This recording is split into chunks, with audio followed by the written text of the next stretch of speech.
Hi friends, मेरा नाम केबी गुप्ता है, डायरेक्टर ऑफ निवेश मित्र फिनवेस्ट प्राइवेट लिमिटेड जयपुर। आज हम ग्लोबल इन्वेस्टमेंट के बारे में बात करेंगे। जैसा हम जानते हैं कि सभी इन्वेस्टमेंट का एक टारगेट होता है, एक लक्ष्य होता है, एक गोल होता है। तो मैं आपको बताऊंगा कि क्रिएट वेल्थ के लिए हम देखते हैं अच्छी ब्रांड वैल्यू, अच्छा ब्राइट फ्यूचर, इस तरह की कंपनियों में हम इन्वेस्टमेंट करना चाहते हैं।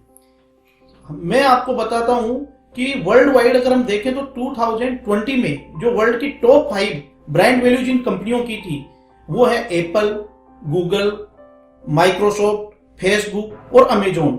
इनके बारे में अगर हम बात करेंगे तो इनका प्रॉफिट पिछले 5 साल में इतना ज्यादा था। जैसे एप्पल का 5 साल का 265% प्रॉफिट था, माइक्रोसॉफ्ट का 5 इयर्स का 365% प्रॉफिट था, गूगल का पिछले 5 इयर्स का 124% प्रॉफिट था, अमेजोन का 5 इयर्स का 506% प्रॉफिट था और फेसबुक का 5 इयर्स का 169% प्रॉफिट था। इन सभी कंपनियों में एक समानता थी, वो यह समानता थी कि ये सभी कंपनियां यूएस बेस है और इन सभी कंपनियां टेक्नोलॉजी बेस है। तो हमको इनमें एक अपॉर्चुनिटी दिखती है कि इसमें कैसे इन्वेस्टमेंट किया जाए। आज हम कोई भी इन्वेस्टर से मिलते हैं तो वो हमको बोलता है कि सर हम इसमें कैसे इन्वेस्टमेंट करें, यूएस का स्टॉक में कहां से खरीदूं, कहां जाऊं, कहां परचेज करूं।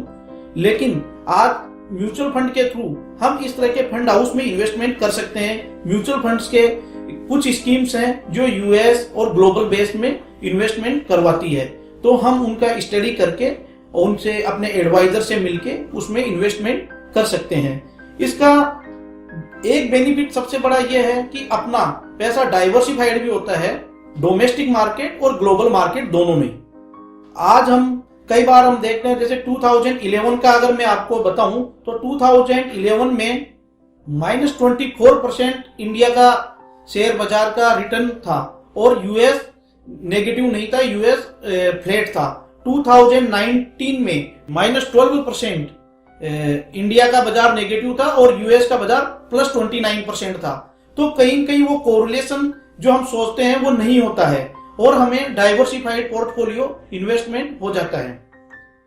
इसका एक अदर बेनिफिट यह भी है कि हम रुपीज जो हमारा डेप्रिशिएट हो रहा है, 5 साल पहले का हम रुपीज देखें तो 64 था, आज 73 है, लगभग 15% का डेप्रिशिएट हुआ है। तो वो बेनिफिट भी हमें यूएस मार्केट में इन्वेस्टमेंट करने से मिलता है। आज यूएस वर्ल्ड की सबसे बड़ी इकोनॉमी है और जब जब हमने देखा है कोई भी क्राइसिस आया है, यूएस इकोनॉमी ने सबसे फास्ट बाउंस बैक किया है, सबसे फास्ट रिकवरी आई है। लगभग $30 ट्रिलियन की यूएस इकोनॉमी हो गई और पूरे वर्ल्ड का सबसे ज्यादा पेंशन फंड का पैसा भी यूएस मार्केट में इसीलिए लगाया जाता है। अब हमको यूएस मार्केट में इन्वेस्टमेंट करने के लिए किस तरह से इन्वेस्टमेंट करना चाहिए, उसके लिए अपने म्यूचुअल फंड की कई कंपनियां हैं, कई स्कीम्स हैं जिनके थ्रू हम इन्वेस्टमेंट कर सकते हैं। हम अपने फाइनेंशियल एडवाइजर की मदद से इन कंपनियों में, इन स्कीम्स में इन्वेस्टमेंट कर सकते हैं ताकि हमें इंडिया मार्केट और ग्लोबल मार्केट दोनों का बेनिफिट मिल सके।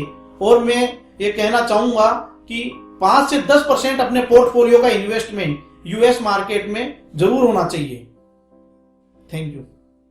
Mutual fund investments are subject to market risks. Read all scheme related documents carefully.